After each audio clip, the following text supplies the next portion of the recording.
Welcome back to another episode of Success Innovation.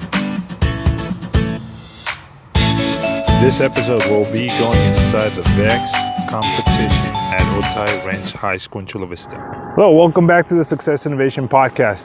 Today it's about 7:40 in the morning on a Saturday, and I'm here. I'm really happy to be with you today. Thank you for joining me. And the reason I'm doing this video is because I'm at a robotics competition in a local high school, and this is going to be a great event. It's for the VEX EDR competition, and as you can see behind me, there's a high school here, and the kids are ready to go. So I will go ahead and walk in and see what's going on. So stay with me. Thank you for watching.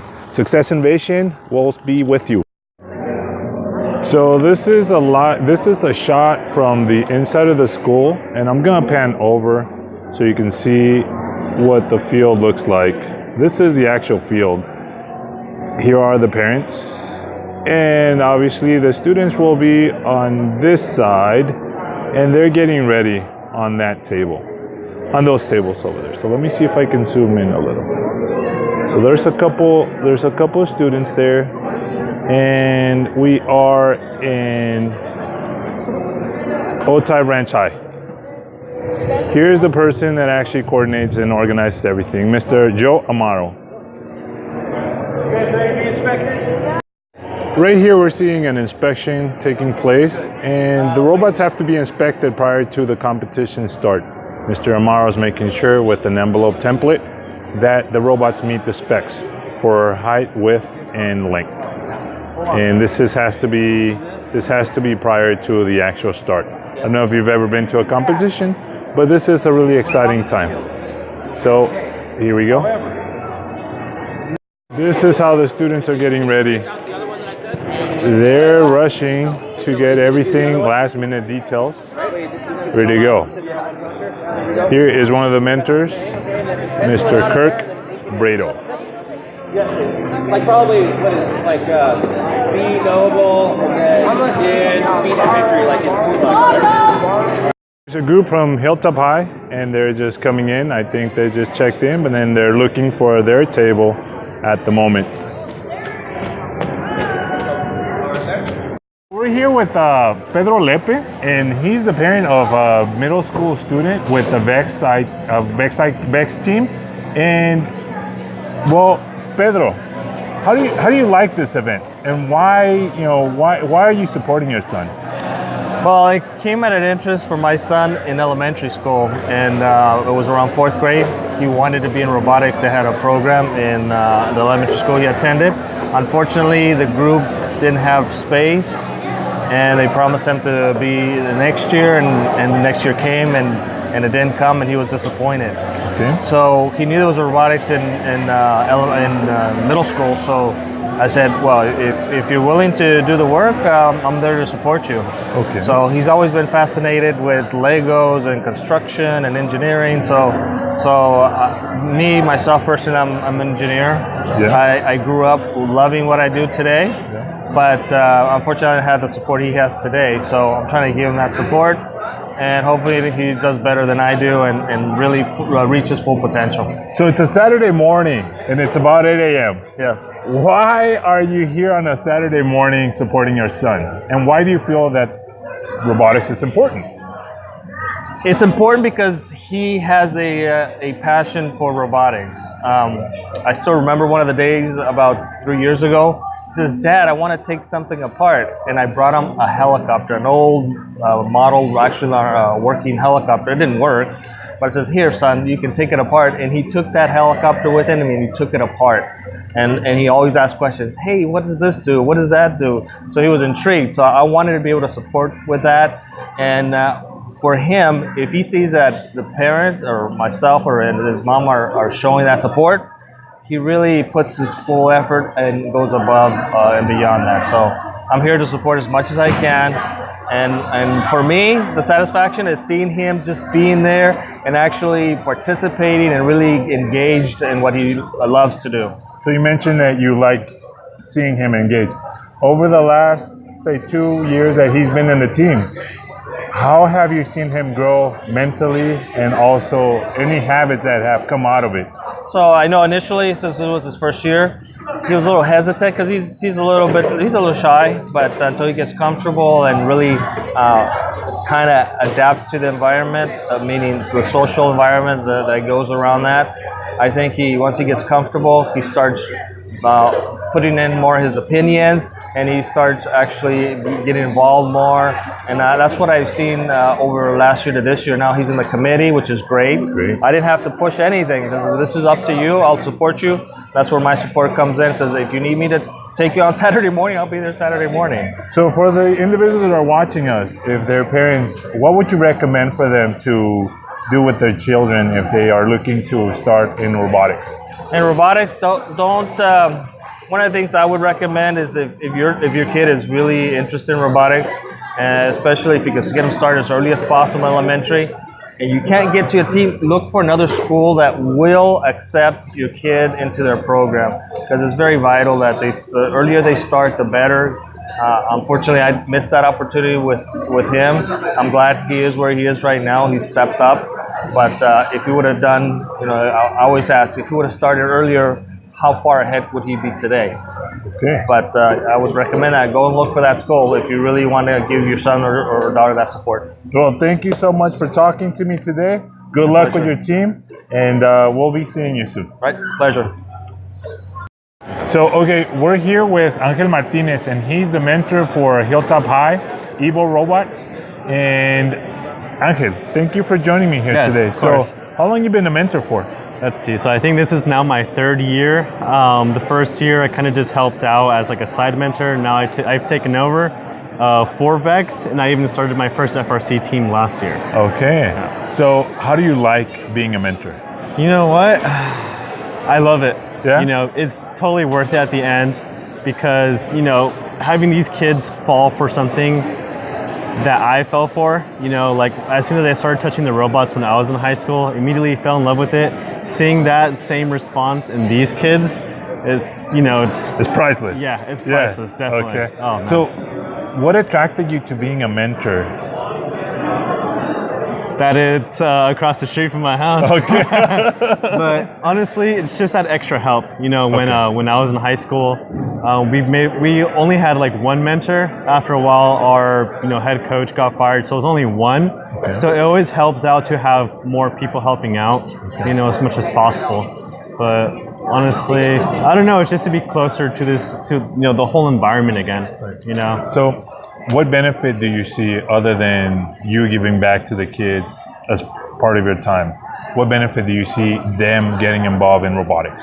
I mean, them being involved in this stuff will hopefully help induce the wanting to learn this type of stuff. Not only will they have more interest in like technology, like as a high schooler, but hopefully when they go on to university, they'll hopefully pursue something in STEM, or even pursue university, going to college, because a lot of students coming in did not want to go to college, and now having. So this has actually changed their perception of what they want to do, and it's focused them, or at least guided them to a different engineering path career. Exactly. Okay. Yeah, because when I was in high school, I didn't know about engineering at all. I didn't even want to go to college, honestly. But being exposed to this stuff made me realize what's out there.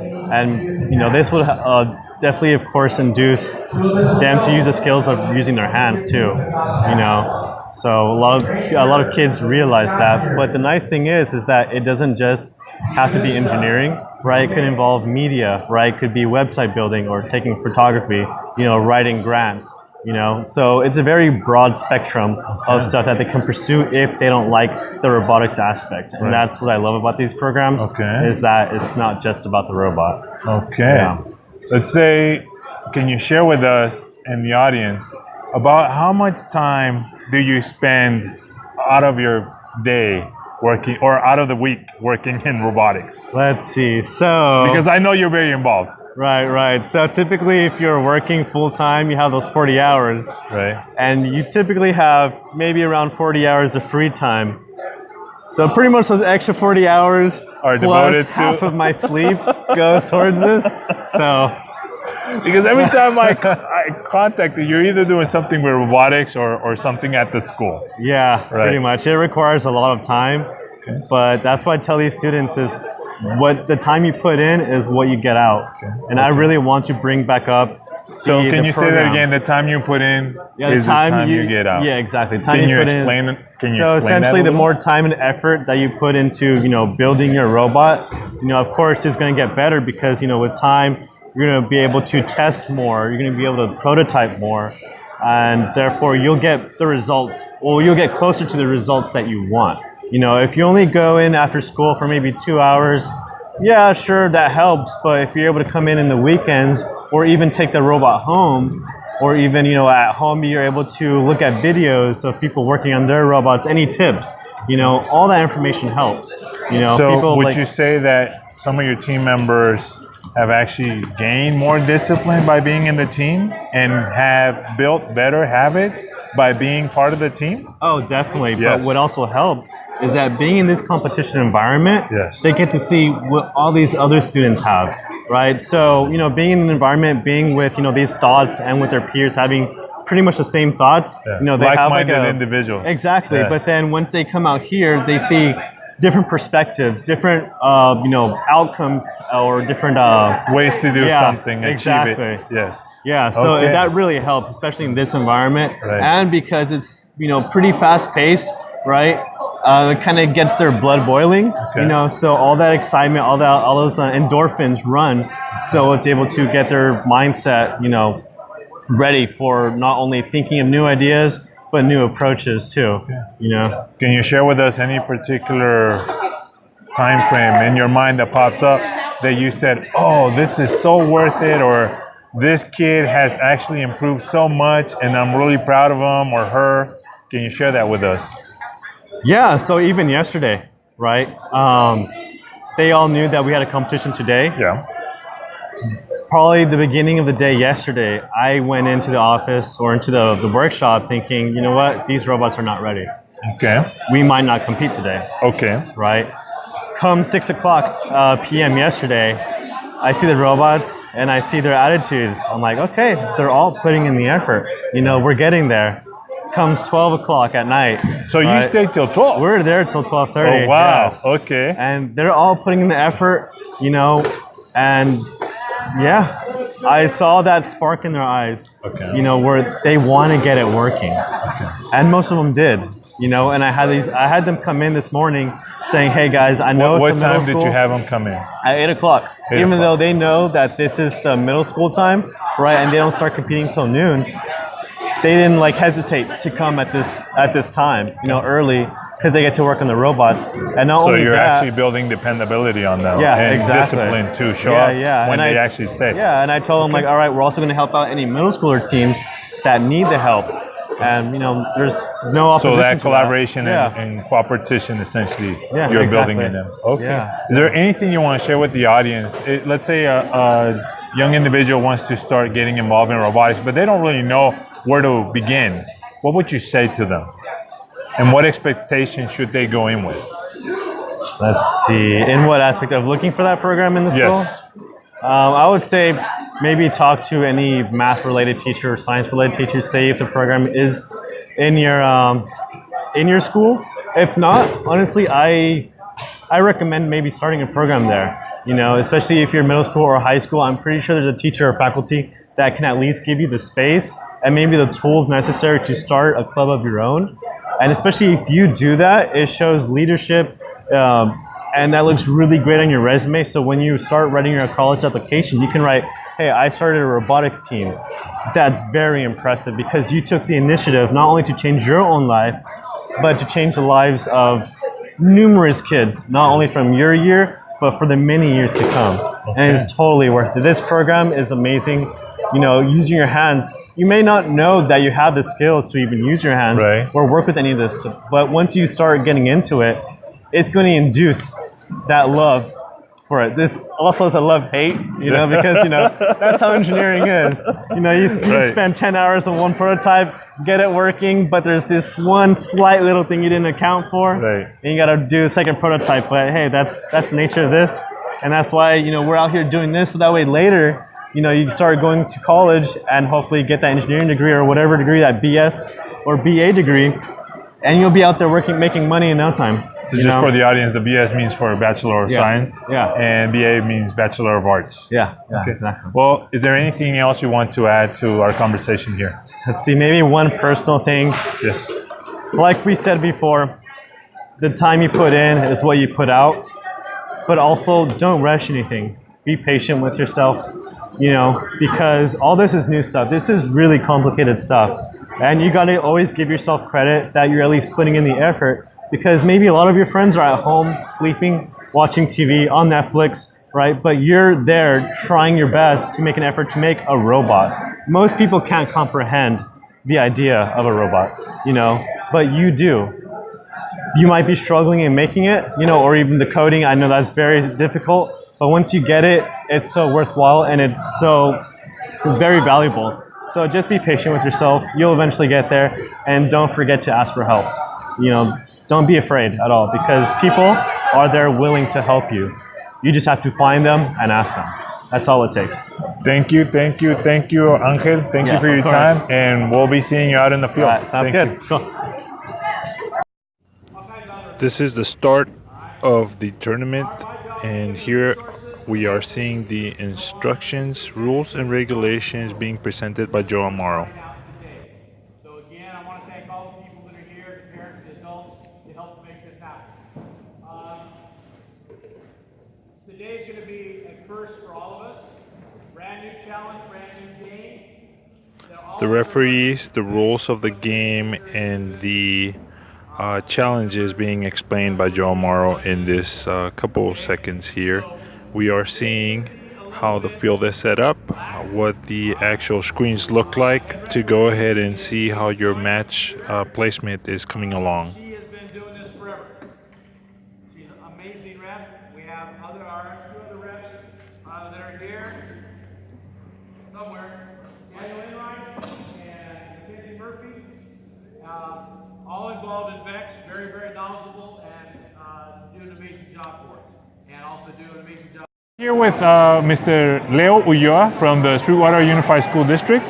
Thank you, Leo, for joining me today. Good morning. So you're actually here, and you're the STEAM coordinator for the Sweetwater Unified School District. Sweetwater Union High School District. Sweetwater Union High School District. Okay, so thank you for putting this event together. How do you feel, and what are your expectations for this type of events in the Chula Vista community?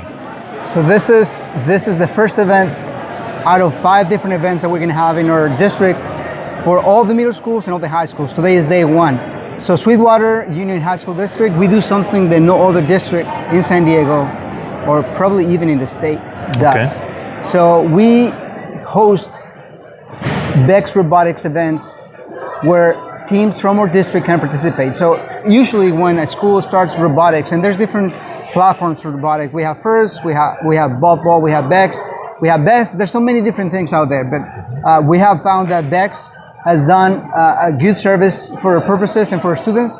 So we have great expectations. So all these kids today, and this is the first event for the middle schools. The first event for the middle schools for the year, for the school year. For the year. And all the kids, as you saw earlier, they're worried about that the robot is not working the way they're planning it. But it's okay because... Well, the season really started relatively short, a couple months, or what would you say, a couple months back? So how long have they actually had to actually build the robot and come to a design to this point? The way VEX works is every year right after the World's VEX event that happens April, May, right after they disclose the next year's game. So maybe half a month or a month later they disclose the new challenge. That's correct. But the difference is, when the game is disclosed, we are not done with the previous school year. So the teachers know what's coming, but the students don't know if they're going to be participating in robotics. So technically, if they've been involved in robotics more than 1 year, they know about this and they get ready beforehand. Otherwise, they start as early as we start the school year in July. Okay. So how many schools are you reaching out to in the school district? We have, for the middle school league, which is starting this morning today, we have all the middle schools in our district, which are 11. 11 middle schools, including a junior high from Granger. Okay. For the high school level league, we have 12 high schools participating, and that's going to happen right after this event. So you mentioned that this school district does something a little different than other school districts. What exactly do you mean by that? So this is what I mean. So if a school, let's call this school Amazing. I mean, we have the Amazing San Diego Ministry. Unified School District, the Poway District. I don't want there's, to. there's You know, different yes, school there's districts. different So what do you do different, and what do you mean by that? So, for instance, let's say that a school, Amazing Middle School, wants to get involved in robotics. Okay. And that's really, really cool. Usually, all this is extracurricular. Yes. So the teachers don't get paid. There's no extra duty for them.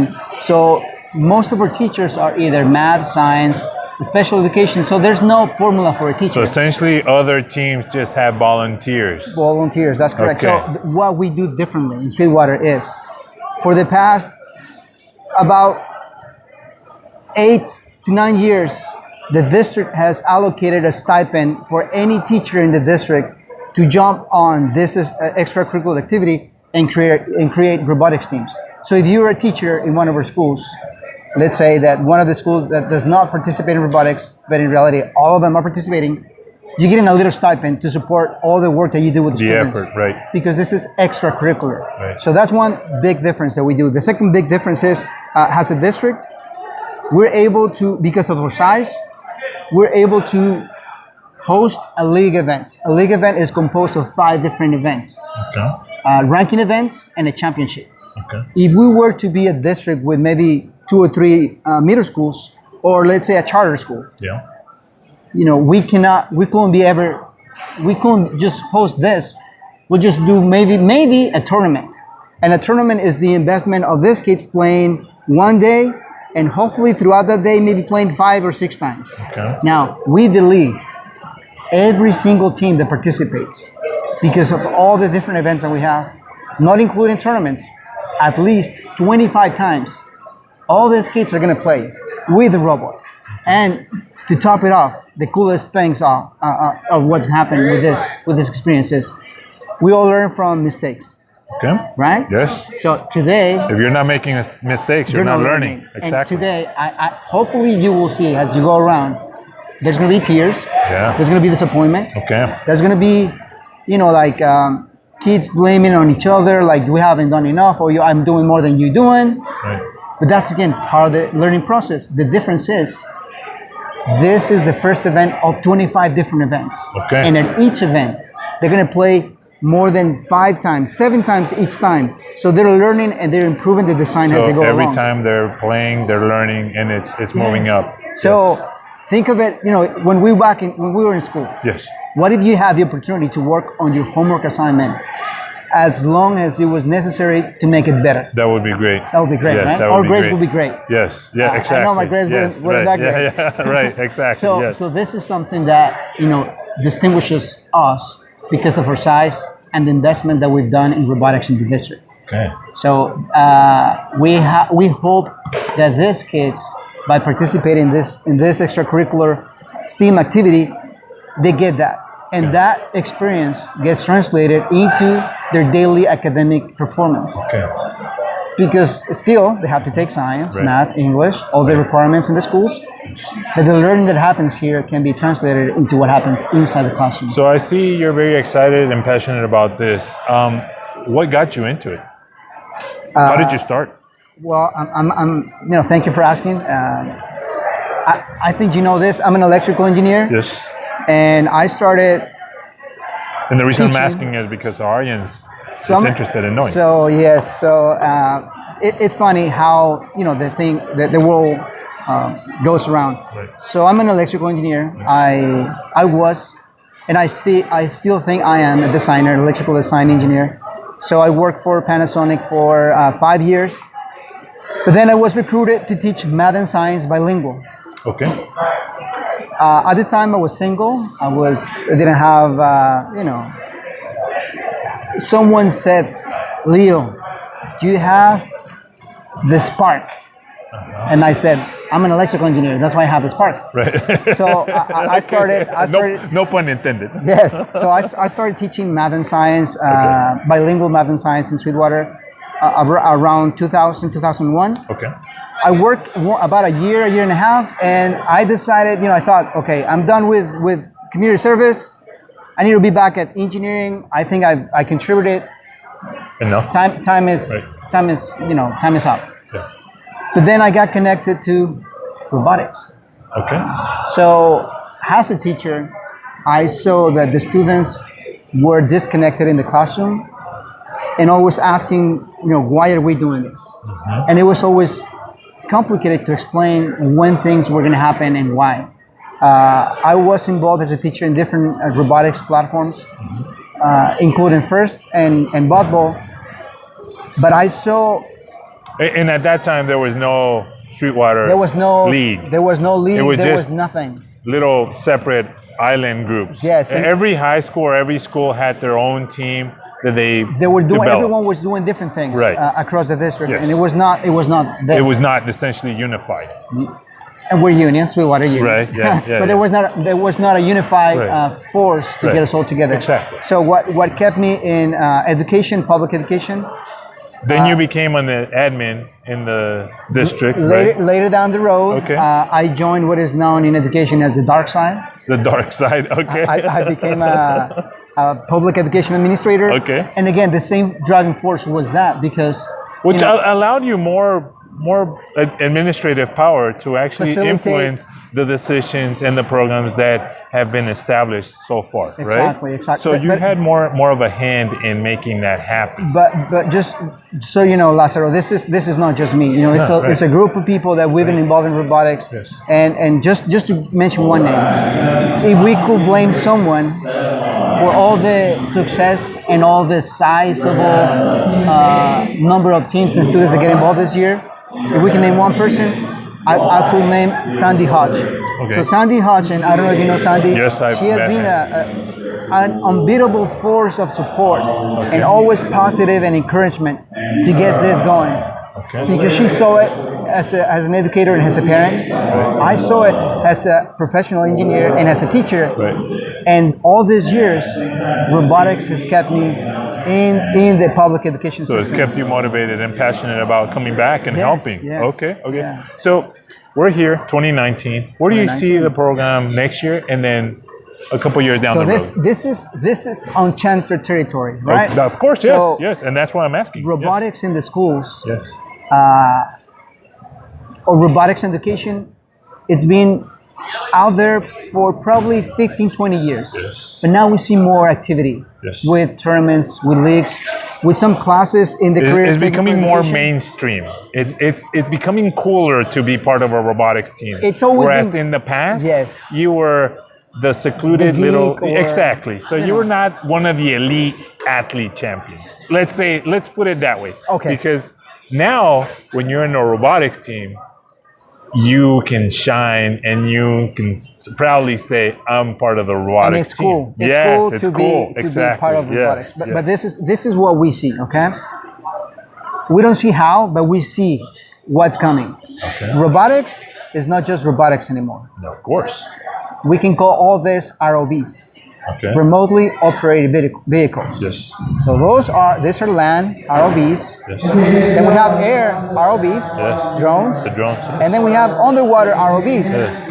Yes. Right? Exactly. So yes.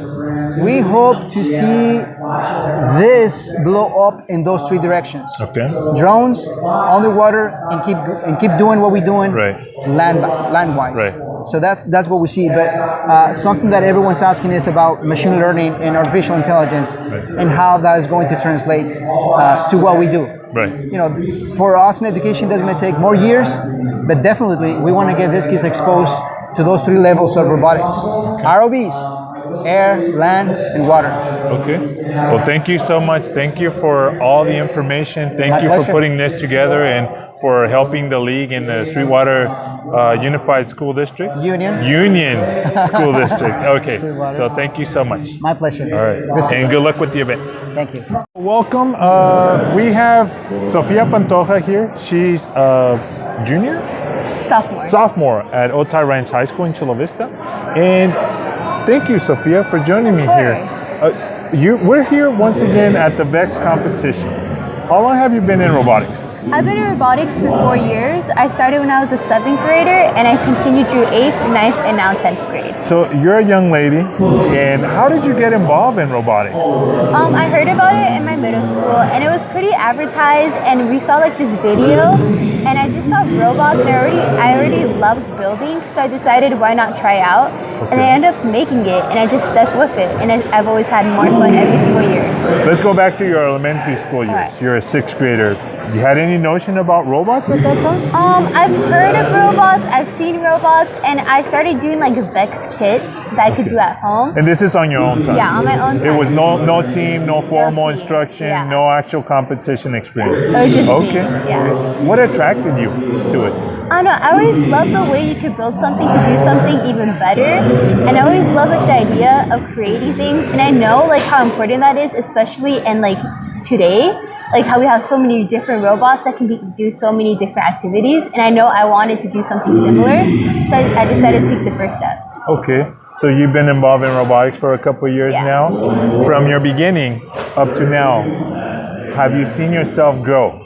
I definitely have. As a 7th grader, I just started out, I was learning from the older kids, and I could like tell when I took over 8th grade year as lead engineer, I just built a robot, we won league. 9th grade, last year I learned so much from the high schoolers, and that prepared me for this year. And so hopefully we do well in the competitions, but everything I've learned has helped me, and it has like affected the way I think about engineering and like the just building process.